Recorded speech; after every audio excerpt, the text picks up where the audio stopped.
Hello viewers, life style Tamil YouTube சேனலுக்கு உங்க எல்லாரையும் வரவேற்கிறதுல ரொம்ப மகிழ்ச்சி. இன்னைக்கு இந்த வீடியோல எதை பத்தி பார்க்க போறோம் அப்படின்னா, வழக்கம் போல நம்ம பயோமெட்ரிக் சம்பந்தமான ஒரு பிரச்சனையை தான் பேச போறோம்.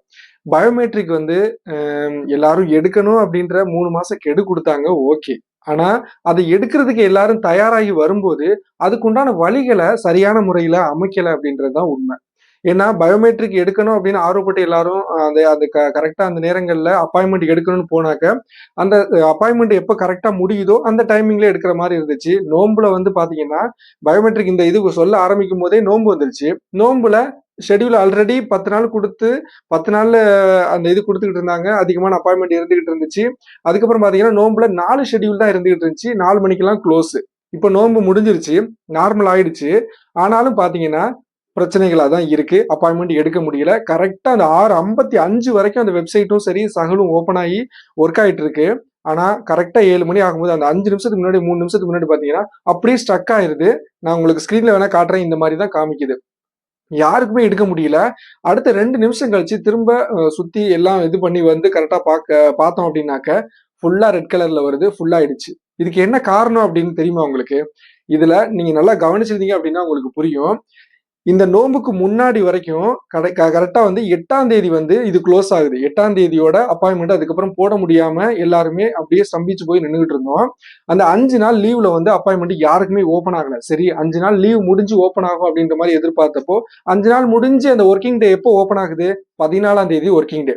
அப்ப நான் ஏற்கனவே என்னோட கணிப்புப்படி நான் ஏற்கனவே சொல்லியிருந்தேன். 13ஆம் தேதி நைட்டு 12 மணிக்கு கண்டிப்பா அப்பாயின்மெண்ட் ஓப்பன் ஆகும்னு நினைச்சிட்டு இருந்தேன். அதே மாதிரி ஓப்பன் ஆனுச்சு. நான் 12 மணிக்கு என்னுடைய கம்யூனிட்டி டேப்ல மெசேஜும் போட்டிருந்தேன். ஓப்பன் ஆயிடுச்சு, தேவைப்படுறவங்க யூஸ் பண்ணிக்கங்க அப்படின்னு. அந்த 13ஆம் தேதி நைட்டு 12 மணிக்கு ஓப்பன் ஆகும்போது 10 நாளைக்கு உண்டான அப்பாயின்மெண்ட் ஃபுல்லா காட்டுது. அப்ப யாரு வேணாலும் போட்டுக்கலாம் அப்படின்னு. ஆனா காலைல எந்திரிச்சு பார்க்கும்போது அது 10 நாளைக்கு ஃபுல் ஆயிடுச்சு. அப்போ உங்களுக்கு ஒரு விஷயம் காட்டுறேன் பாருங்க. இப்போ 10 நாள் அந்த 14ஆம் தேதியிலேருந்து 10 நாள் அப்படின்னு பார்த்தோம்னா 14, 15, 16, 17, 18 வியாழக்கிழமை இது வரைக்கும் 5 நாள் ஆயிடுச்சு. அதுக்கப்புறம் அந்த வெள்ளி சனி லீவ் விட்டுருங்க 19, 20 அப்புறம் 21லேருந்து 25 வரைக்கும் அது ஒரு 5 நாள் 10 நாள். இந்த 10 நாள் தான் அதுல காட்டுது. அப்ப 25ஆம் தேதி வரைக்கும் ஆல்ரெடி காட்டிக்கிட்டு இருந்தது. அப்ப அந்த காலையில எந்திரிச்சு பார்க்கும்போது அந்த அது வரைக்கும் ஃபுல்லா ஆயிடுச்சு. அதுக்கப்புறம் அடுத்த நாள் பாத்தீங்கன்னா அப்பாயின்மெண்ட் போடுற சமயத்துல 5 நாள் தான் காட்டுது. அதாவது 18ஆம் தேதி வரைக்கும் தான் அந்த அப்பாயின்மெண்ட் ஃபுல் அப்படின்ற மாதிரி காட்டுது. சோ அப்போ அந்த 14ஆம் தேதி நம்ம ஈவினிங் 7 மணிக்கு சரி ட்ரை பண்ணலாம் அப்படின்னு போனா, சரி எல்லாரும் என்ன இது நினைப்பாங்க? 18 வரைக்கும் காட்டிக்கிட்டு இருக்கு. 19ஆம் தேதி ஓப்பன் ஆகும் அப்படின்னு நினைச்சிட்டு இருப்பாங்க. ஆனா 19ஆம் தேதி ஆல்ரெடி புக்கிங் ஆயிடுச்சு. 19 கிடையாது. 21ஆம் தேதி காமிக்கும்.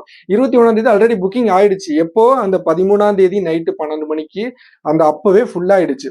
சோ 25ஆம் தேதி வரைக்கும் ஆல்ரெடி ஃபுல்லா ஆயிடுச்சு. இனிமே நீங்க நாளைக்கு இதே 7 மணிக்கு நீங்க ஈவினிங் ட்ரை பண்ணீங்க அப்படின்னாலும் உங்களுக்கு கிடைக்காது.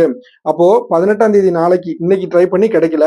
18ஆம் தேதி நாளைக்கு நீங்க ட்ரை பண்ணீங்க அப்படின்னா 23ஆம் தேதி வந்து வராது. ஃபுல்லா தான் காட்டும். அதே நீங்க அப்புறம் வெள்ளி சனிய விட்டுருங்க. அதுக்கப்புறம் 21ஆம் தேதி நீங்க ட்ரை பண்ணுவீங்க. அப்பவும் உங்களுக்கு 24 ஓப்பன் ஆகும். ஃபுல்லா தான் காட்டும். 22 நீங்க ஓப்பன் பண்ணுவீங்க. அப்பவும் உங்களுக்கு ஃபுல்லா தான் காட்டும். 25 ஃபுல் ஆயிடும். சோ அப்போ 22 வரைக்கும் நீங்க ஒண்ணுமே பண்ண முடியாது. 23, 24ல தான் உங்களுக்கு அந்த 28ஆம் தேதியினுடைய அப்பாயின்மெண்ட் ஓப்பன் ஆகும்.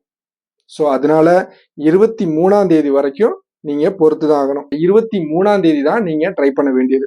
சோ அப்ப 23ஆம் தேதி ஈவினிங் 7 மணிக்கு நீங்க ட்ரை பண்ணீங்க அப்படின்னா உங்களுக்கு 28ஆம் தேதியினுடைய அப்பாயின்மெண்ட் ஓப்பன் ஆகும்.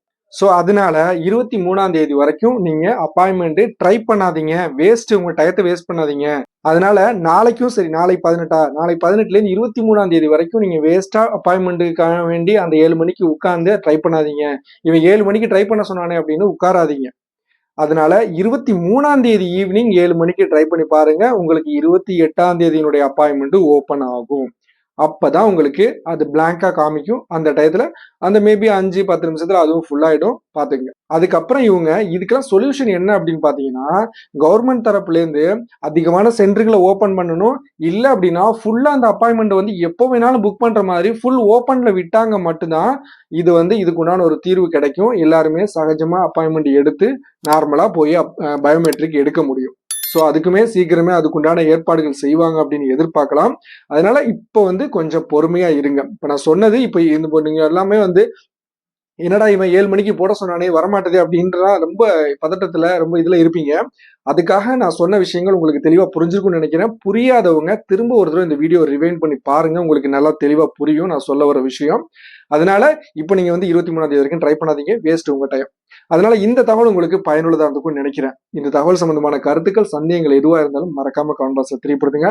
மீண்டும் ஒரு நல்ல பதிவில் சந்திப்போம். நன்றி.